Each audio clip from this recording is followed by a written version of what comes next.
திமுகவை இப்படிப்பட்ட கொம்பனாக இருந்தாலும் தொட்டு கூட பார்க்க முடியாது. Powerful people make powerful.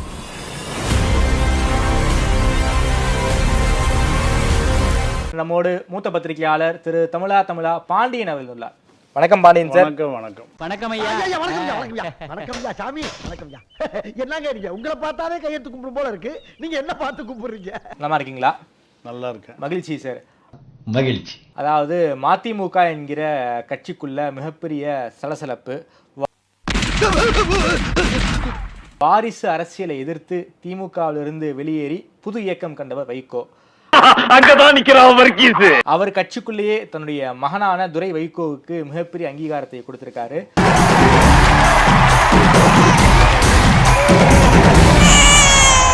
அது கட்சியில மிகப்பெரிய ஒரு பேசுபொருளா மாறி இருக்கு.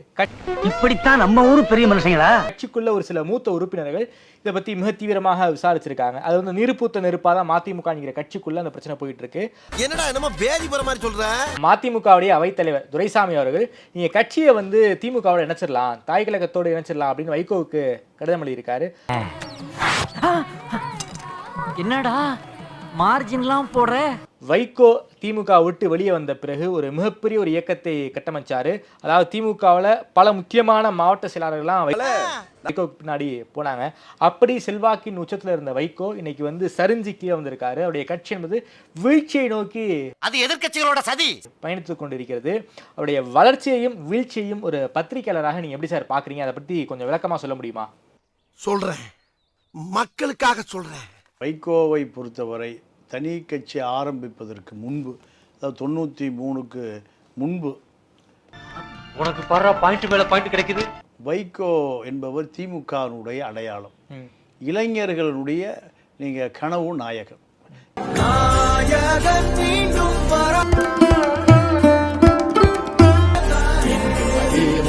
இந்த வைகோவனுடைய பேச்சு, விடுதலை புலிகளுடைய ஆதரவு நிலை இரண்டுமே இவ்வளவு நாள் எங்கடா இருந்தீங்க? தமிழ்நாட்டின் பிரபாகரனாக வைகோவை அந்த இளைஞர்கள், திமுக இளைஞர்கள் பார்த்தான். உங்களால எனக்கு ஒரு விடிவு காலம் பிறந்துருச்சா? திராவிட இயக்கத்தினுடைய வரலாறு என்பதை பேச்சால 3 மணி நேரம் பேசினா மழை பெஞ்சாலும் அப்படியே மக்கள் உட்கார்ந்துருப்பான். இரவா பகலா குளிரா வெயிலா என்னை ஒன்றும் செய்யாதடி. இதுதான் இந்த திராவிட இயக்கத்தினுடைய பெரிய திறமையை. அப்போ மிகப்பெரிய நீங்க எந்த சப்ஜெக்ட் கொடுத்தாலும் வைகோ தண்ணி குடிக்காம 3 மணி நேரம் பேசுவார்.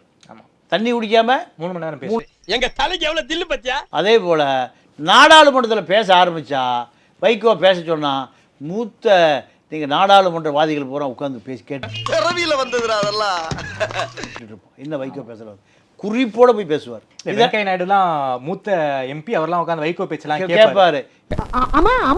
இது இவருடைய இயற்கையான தன்மை, அது அவருடைய இயற்கையான தன்மை. நீங்க ஓட்டப்பந்தய வீர ஒருத்த நீங்க 100 மீட்டரை ஒரு செகண்ட்ல ஓடி. போன வாரம் வரைக்கும் நீ எல்லாம் தாண்டா ஓடி இருக்க. வைகோவை பொறுத்தவரை நீங்க எல்லா கட்சியை சார்ந்த அத்தனை பேருமே அவரை எப்படி பார்த்தான்? ஒரு ஆளுமையா தான் பார்த்தாங்க. பெரிய ஆளுமை. அண்ணனை அள்ளி தூக்கி அமர்க்கலப்படுத்துங்களேன்டா.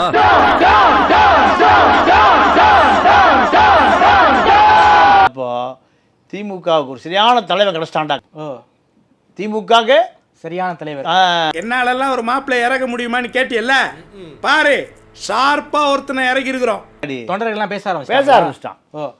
தலைவர் வைகோ தான். அடுத்த தலைவர் திமுக தலைவர் வைகோ தான். அண்ணே வெடிவெள்ளி எழுச்சி ஞாயிறுன்னு இந்த பசங்க ஏதாவது சொல்லிக்கிட்டு தான் இருப்பாங்க. அதையெல்லாம் நீ கண்டுக்காத. திமுக ஒரு 100 ஆண்டு காலம் யாரும் அசைக்க முடியாதியா. ஒவ்வொரு தொண்டை நாங்கள் வைகோவாயிட்டான். ஓகே.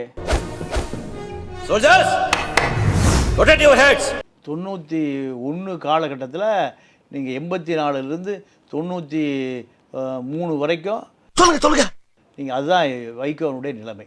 நீங்கள் ஈழ போராட்டத்தில் இயற்கையாகவே நீங்கள் கட்சி ஆரம்பிக்கும் முன்னாடி நான் அனைமலை சரியா நினைவில்லை. என்ன பாஸ் அவ வர நேரத்தை முடிச்சிருக்க வேண்டாமா?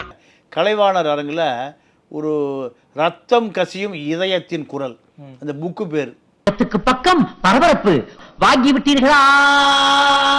ரத்தம் கசியும் இதயத்தின் குரல். நீங்கள் இப்போ நாடாளுமன்றத்தில் இலங்கை தமிழர் பிரச்சனையெல்லாம் பேசினார்ல, அதை தொகுத்து ஒரு புத்தகமாக வெளியிட்டார். யார்? வைகோ. அதை நான் கலைவாணர் அரங்கில் நான் அந்த நிகழ்ச்சியை கலந்துக்கிட்டேன்.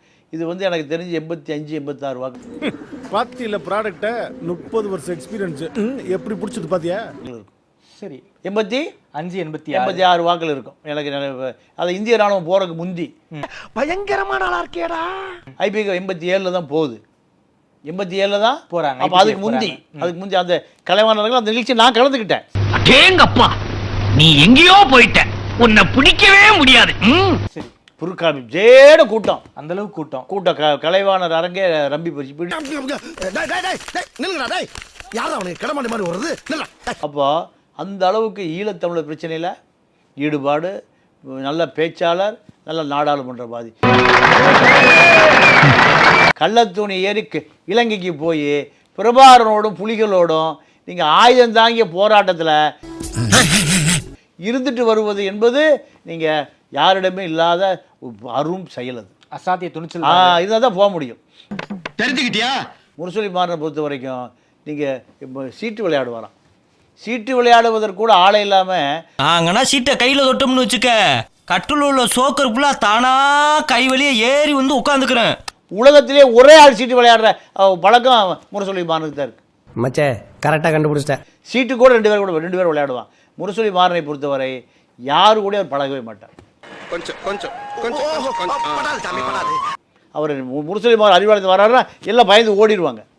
என்ன காரணம்? கருணாநிதியுடைய மருமகன் எங்கிட்ட தகுதியை தவிர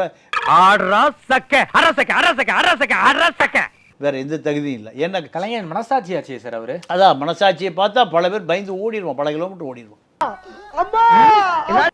வைகோவுக்கான அத்தனை லாபிகளையும் டெல்லியாக இருந்தாலும் சரி, சென்னையாக இருந்தாலும் சரி, எங்க இருந்தாலும் சரி க்ளோஸ் பண்றேன். என் தலைவன் சிங்க வந்துட்டான்டா, இவனை மட்டும் கார்கிலுக்கு ஒண்டி அனுப்புனா போகும்டா, பனிமலை எரிமலையா மாறும்டா.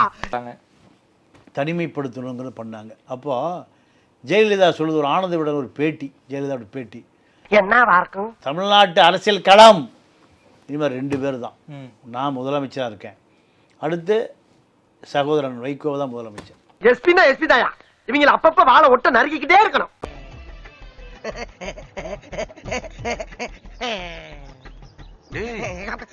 என்னடா ஏர்போர்ட்ல நிக்கிற மாதிரி நிக்கிற? கல்லஞ்சக்காரன் அவ்வளவு நேரம் கதறானே, கரையிறானா? அது சரி, எல்லாருமே நம்மள மாதிரியே இருப்பான்னு நினைக்கிறது மகா முட்டாள்தனம்.